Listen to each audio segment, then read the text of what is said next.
Assalamualaikum warahmatullahi wabarakatuh. Saya Muhammad Fuadi dari Fakultas Teknik Elektro.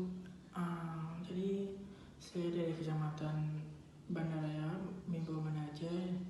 Jadi saya akan memberitahu bagaimana step-step yang baik pada saat keramaian, yaitu batu maupun bersin. Saya akan menunjukkan satu persatu. Yaitu yang pertama adalah gunakan siku pada saat di keramaian, contohnya seperti ini.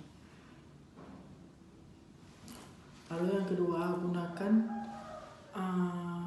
masker atau tisu untuk menutup mulut seperti ini.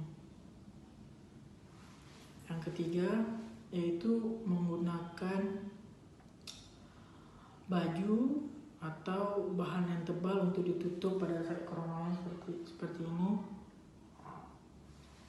Mungkin itu aja. Tetap jaga kesehatan dan jauhi dari keramaian. Terima kasih. Assalamualaikum warahmatullahi wabarakatuh.